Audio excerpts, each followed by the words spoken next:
Hey girls, welcome back to my YouTube channel.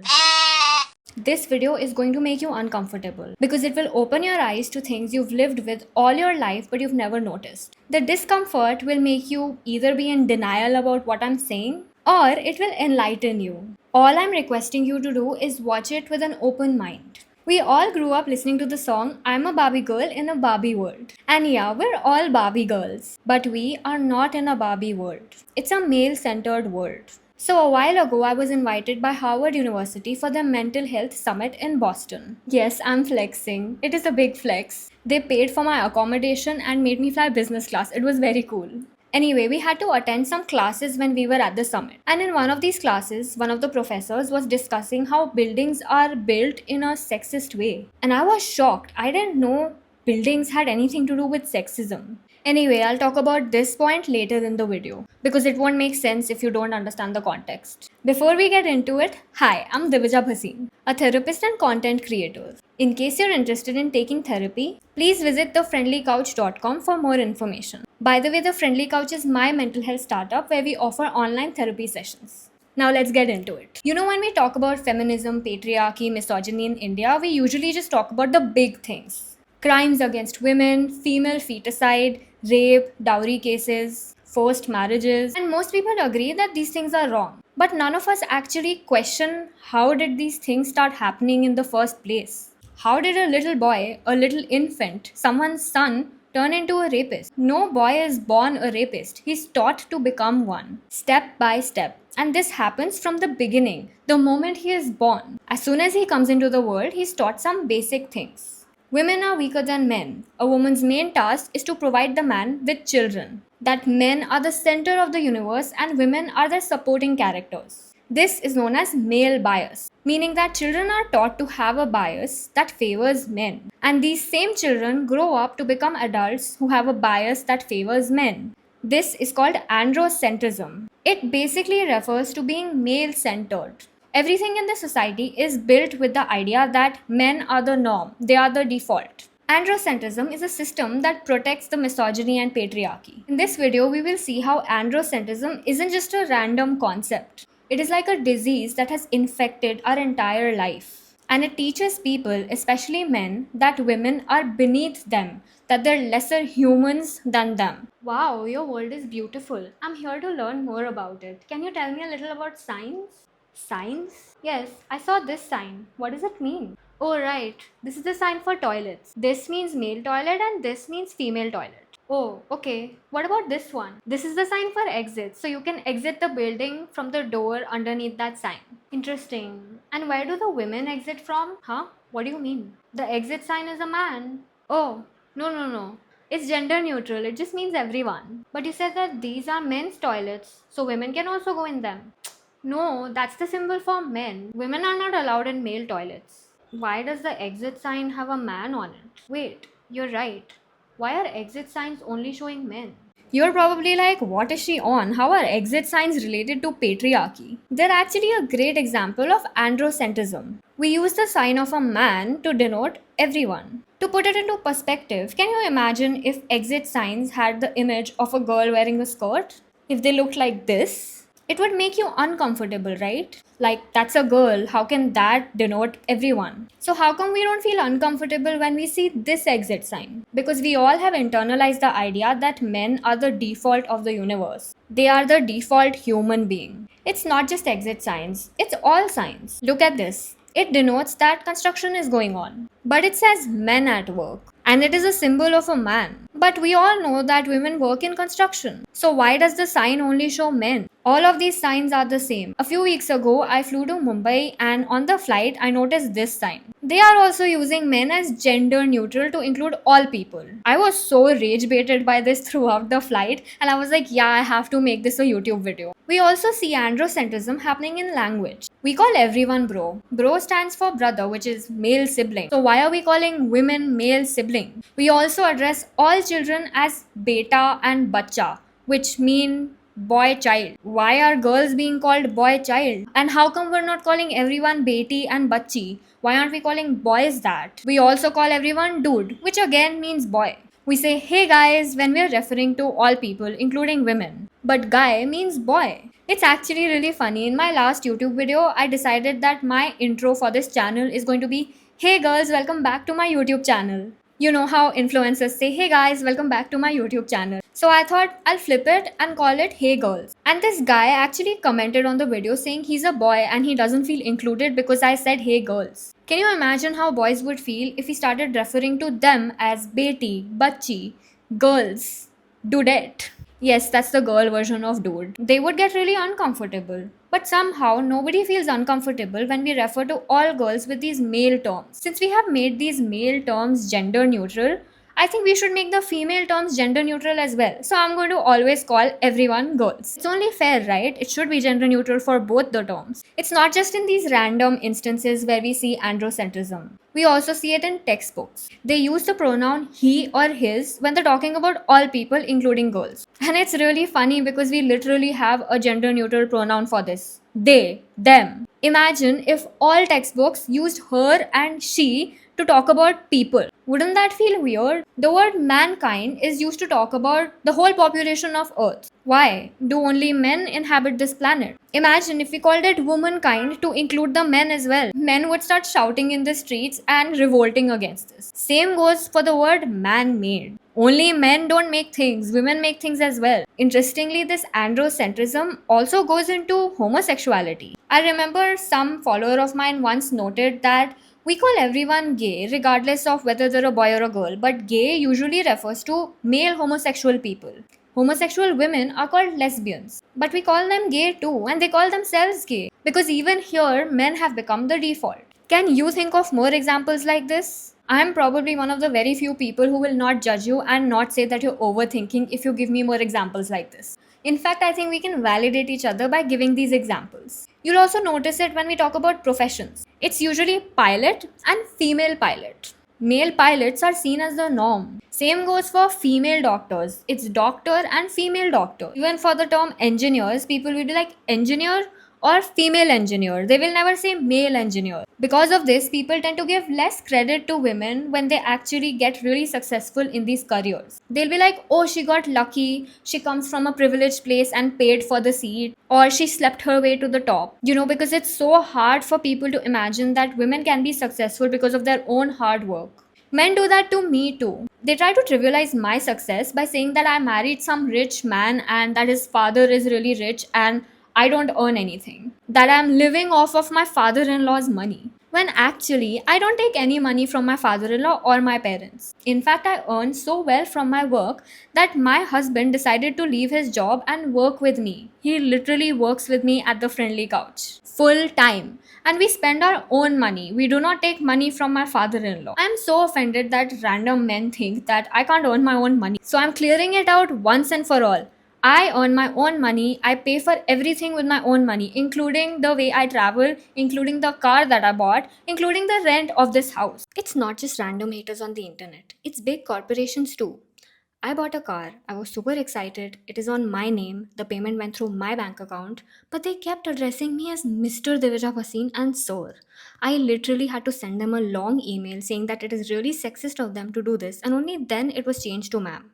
It was almost as if I'm living through Taylor Swift's music video of The Man. And I can assure you, in the history of all the cars that have ever been bought by men, no man has ever had to do this. I know you must be thinking, it's just words, it's not that deep. Who cares if we're calling women guys? The problem is that androcentrism has real consequences for women. This idea that men are the norm and that women are just included in men is actually extremely harmful for women. Have you heard of BMI, Body Mass Index? When it was first invented, they mostly just did research on men. So all this while, the BMI is being used for everyone, including women, but they haven't actually done much research on the women. So all women are comparing themselves to stats that are based on men, which is why a few years ago, the American Medical Association literally rejected BMI as a concept and called it flawed and sexist. Can you imagine all these years, doctors have been using the BMI? There must be so many women who were labeled as abnormal, overweight, only because they were being compared to men and not women. Look at this picture. It's a CPR dummy. In case you don't know, CPR is an emergency technique that is used to bring someone's heart rate back to normal or to make them start breathing again in case they stop because of some medical problem. The CPR dummy that has been used all over the world, everywhere, to teach people CPR techniques is the body of a man. There are no breasts on the CPR dummy, and CPR is done on the chest. We've been training people to save human beings' lives on the body of a man. They never got to learn it on a woman's body. Can you imagine? They have learned CPR but never actually practiced on a woman's body. Another thing to be taken into account here is that women's breasts are extremely sexualized. So people already hesitate to give women CPR. Objectification of women is that deep. Women are literally losing lives because of getting sexualized. A recent study has found that women are less likely to receive life saving CPR after cardiac arrest and less likely to survive because of this. Can you imagine if we only used mannequins with breasts to teach people how to do CPR on everyone? It's ridiculous. Androcentrism is literally taking women's lives. Ironically, the word mannequin comes from French. And can you guess what it means? It means little man. And the female version is just called female mannequin, which is translating to female little man.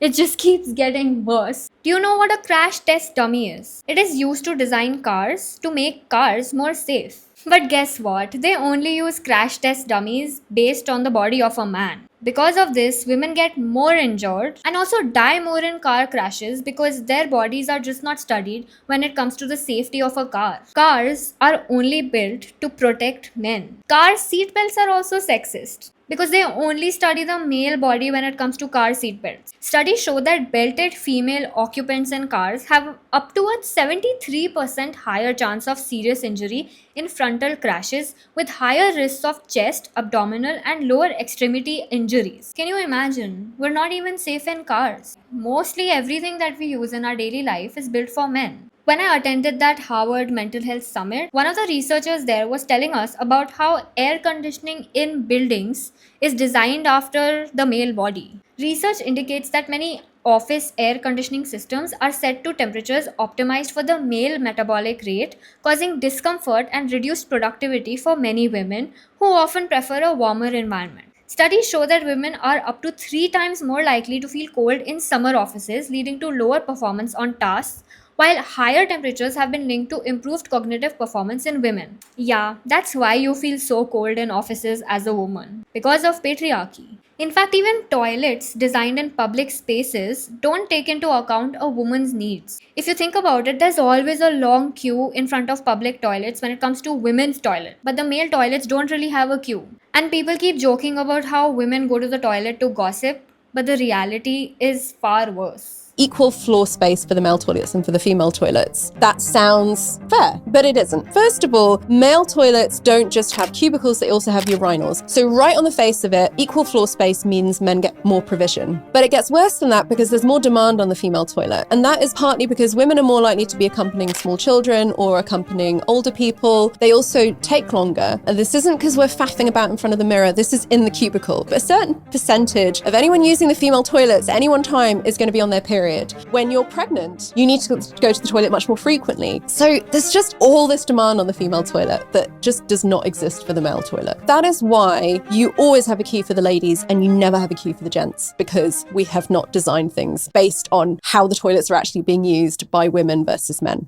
Meanwhile, men have a special urinal designed after their male body so they can pee faster. Whenever I travel, I look at the amenities the hotel offers for women specially. And it's just so rare for them to provide us with pads. In fact, I've never stayed at a hotel where they provided us with pads in the toilet in the bedroom. Because hotels are designed for the needs of men, not women. Let's test your critical thinking skills. I'm on a much needed vacation and this is a 5-star hotel. I'm not telling you this to show off, but because of a reason. Look at these things and tell me what's missing.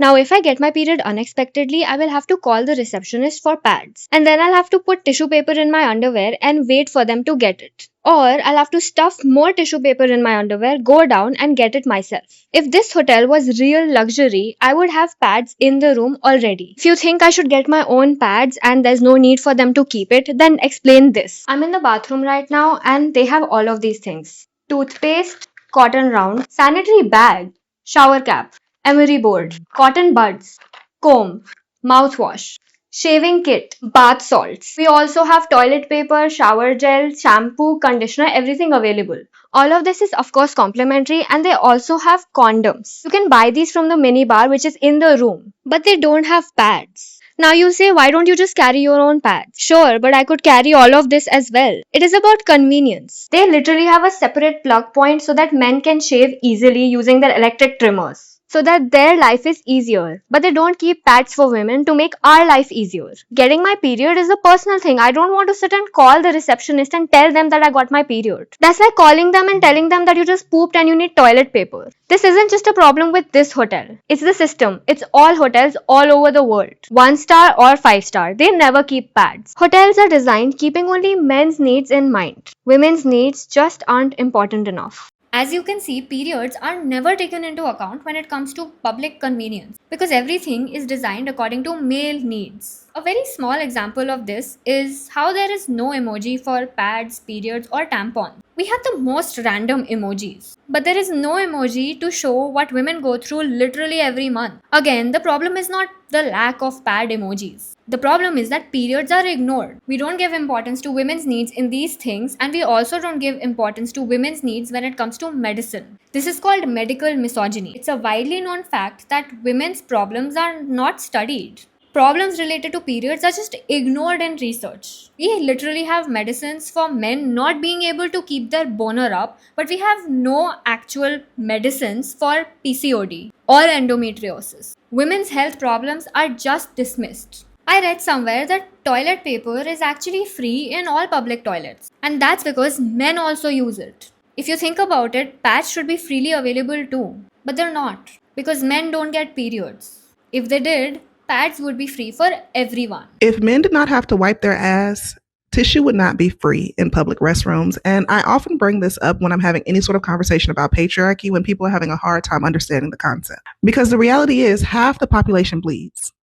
Tampons should be free, just like tissue is free, because bleeding is a natural bodily function, just like taking a shit. But because men don't have to do it, it is not considered a universal need. Therefore, it is something that we have to pay for. And that's pretty much patriarchy in a nutshell. The reality is, if men got pregnant, we would have access to birth control at gas stations. If men got pregnant, we could get abortions at barbershops. Why do we need more people to talk about androcentrism? Because it is a system that supports rapists. Why do you think all the abusers and rapists from Epstein files are still running the world? Because they're men. And men are the most important. They run the world. It doesn't matter what their sins are. Androcentrism or male bias gives them the privilege to run the world even if they're rapists. And it's not just in the US, even in India, there's so many politicians who have a history of abusing women, but they're still in power. Misogyny, androcentrism, and patriarchy are all systems that make men get a privilege and live a better quality of life than women. It makes women suffer more and makes men's lives more comfortable. The point of this video is that we need to start noticing how women's needs are often ignored because the world is designed for men and not women. It's basic. We're all humans. And we're all equal. So why should the world be built to benefit only one gender? These things aren't small. They have real consequences for women. If you have empathy and believe that women deserve to live a good quality of life that is fulfilling, then you will understand this video. And if you believe that women are beneath men, then you will try to convince me that I'm overthinking. But that's not going to work, so don't even try. All of these things are really important, and I'm going to talk about it even if you think I'm overthinking. Because it genuinely impacts my life. It impacts the lives of women belonging to all social classes all over the world. In case you're interested in reading more about androcentrism, I highly recommend this book. It was honestly painful to read this. And it opened up my eyes in a way that I don't think any book has ever done. I genuinely think that this book should be taught in all schools. I can find the link, I'll put it in my description box. This is not sponsored, by the way. But we really need to teach people and children about gender bias. Because we'll continue to live in this male-centered world if we don't teach people how there is a bias against women. And that's just unfair. Thank you so much for watching, and I do think you should share this video with your friends so everyone can become aware about androcentrism. And don't forget to subscribe to my YouTube channel. Goodbye.